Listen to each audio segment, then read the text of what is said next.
भोले बाबा की कृपा सच्ची भक्ति की कथा। भगवान शिव को भोलेनाथ कहा जाता है। वो बहुत ही दयालु हैं। जो उन्हें सच्चे मन से याद करता है, भोले बाबा उसकी पुकार अवश्य सुनते हैं। उन्हें धन दौलत की कमी नहीं होती है। अकेले सच्चे प्रेम और विश्वास के साथ। बहुत समय पहले एक छोटे से गांव में रामू नाम का एक गरीब किसान रहता था। उसके पास थोड़ा सा खेत था। मेहनत बहुत करता था, लेकिन फसल अच्छी नहीं होती थी। घर में हमेशा पैसे की कमी रहती थी। फिर भी रामू कभी भगवान शिव की पूजा करना नहीं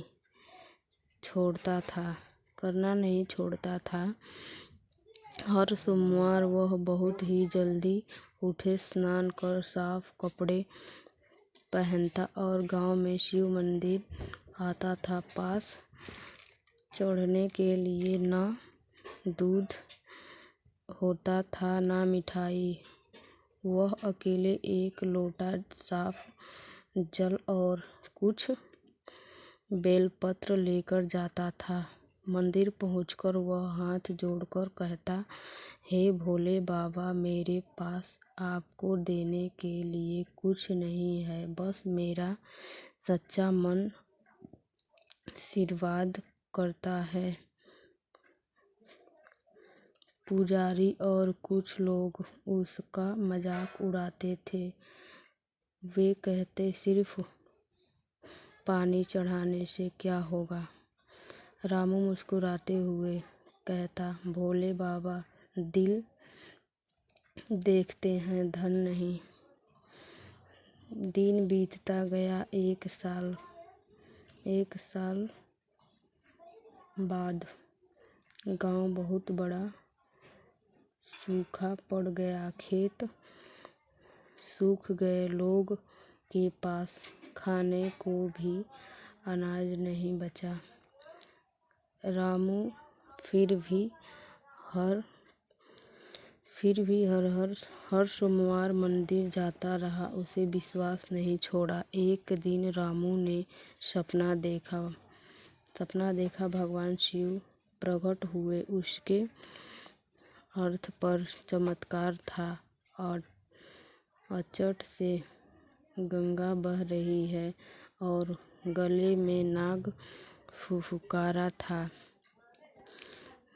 भोले बाबा ने मुस्कुराते कहा, बेटा चिंता न करो, तुम्हारी भक्ति ने मुझे प्रसन्न कर दिया है। कल सुबह खेत में जाना।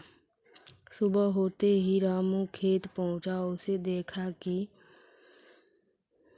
खेत के एक कोने में मिट्टी थोड़ी अलग दिखाई दे रही थी। उसने वह खुदाई की।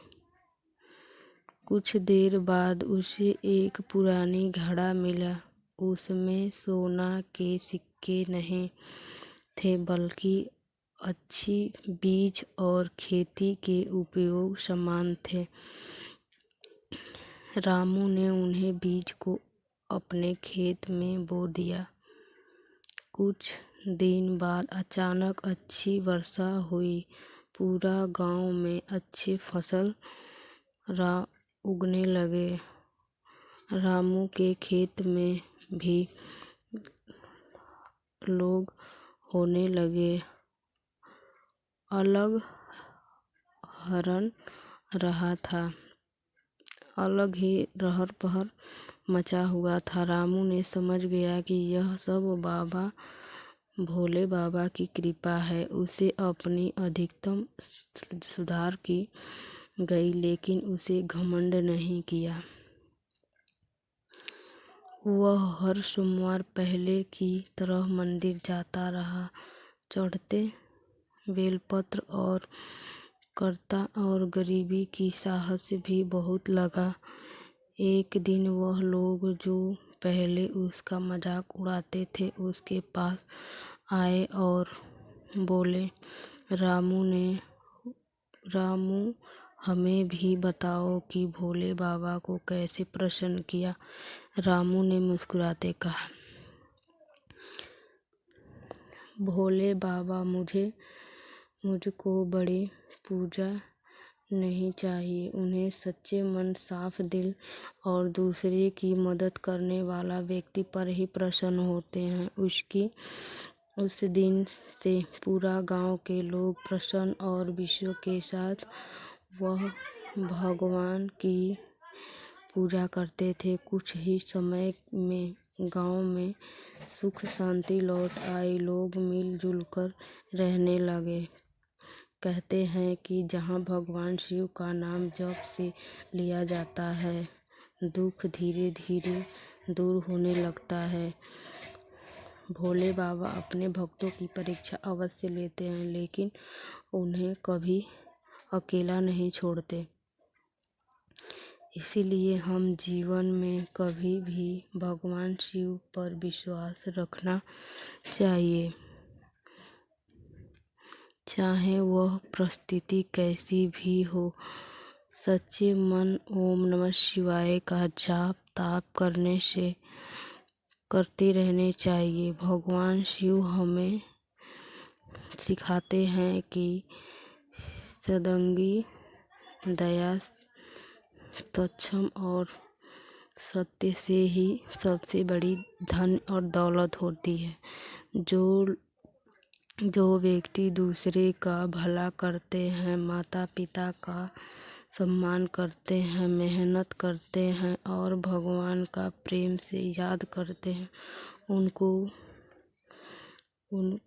उस पर भोले बाबा की कृपा हमेशा बनी रहती है। कथा का संदेश, सच्ची भक्ति में दिखावा नहीं होता। भगवान शिव धन नहीं बल्कि प्रेम, विश्वास और अच्छे कर्म देखते हैं। व्यक्ति सच्चे मन से भोले बाबा का सम्मान करते हुए उनका ओम नमः शिवाय का जाप करे और उनको याद करे। भोले बाबा हमेशा उनकी रक्षा जरूर करते हैं। ओम नमः शिवाय, ओम नमः शिवाय, ओम नमः शिवाय, ओम नमः शिवाय, ओम नमः शिवाय, ओम नमः शिवाय। जो भी महिला इस व्रत को करती हैं और वो अपने पति की लंबी उम्र बढ़ाने के लिए यह पूजा पाठ प्रार्थना करती हैं, उनकी भोले बाबा रक्षा जरूर करते हैं। इसीलिए हमें अपने पे विश्वास रखनी चाहिए और हमें भोले बाबा का याद जरूर करना चाहिए, जिससे हमें मन और संपत्ति का भी कोई धन धर्म की कमी नहीं होती। इसीलिए हम भी भोले बाबा का बड़े ही जटल और भक्ति करते हैं। भोले बाबा हमें अपने आशीर्वाद और सम्मान जरूर करते हैं।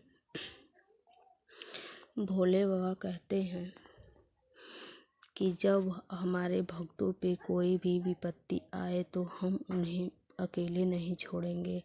इसीलिए हमें भी भोले बाबा का आदर सम्मान जरूर करनी चाहिए।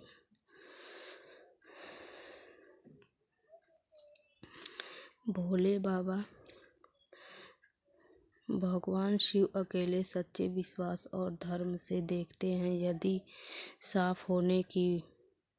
नियति साफ हो तो भोले बाबा सभी देवों में से अकेले एक हैं। सम्मान और आदर के भांति वह सबसे दयालु हैं। वह भोले बाबा की सृष्टि रची हुई है। भोले बाबा जैसी कृपा किसी की नहीं। भोले बाबा जो चाहे वही करते हैं। हमें भोले बाबा पर विश्वास रखनी चाहिए कि वो जो भी करेंगे सच्चे करेंगे। आप लोग चिंता ना करें, बस भोले बाबा का नाम लेते रहें, उनकी पूजा पाठ अवश्य करें और अपने माता पिता का सम्मान जरूर करें। आए हम भोले बाबा की प्रार्थना और कथा बनाते हैं और सुनाते हैं। जब भी हम भोले बाबा का याद करते हैं, किसी दूसरे का गरीब का मदद करते हैं तो हमारे भोले बाबा की कृपा हम पे बनी रहती है। जो भी सुहागिन महिलाएं व्रत करती हैं वो सुने, यह 5 काम जरूर करें। भोले बाबा की सोमवार का व्रत करते हुए सावन का सोमवार में उनको ये बात याद रखनी चाहिए कि हमें पूजा पाठ करने से पहले, अपने सूर्य उगने से पहले सुबह ही उन्हें स्नान ध्यान कर लेना चाहिए और सुबह उनको उठ के सबसे पहले अपनी कर्म क्रिया करके और सुबह स्नान ध्यान करके पूजा पाठ करने से पहले उन्हें 16 श्रृंगार करने चाहिए और माता पार्वती की जाप करते हुए मांग में सिंदूर लगाना चाहिए, जिससे माता की कृपा बनी रहेगी। और मेरी माता भोले बाबा की कृपा अटल है, उन लोगों के आशीर्वाद से हम सुहागवती रहते हैं।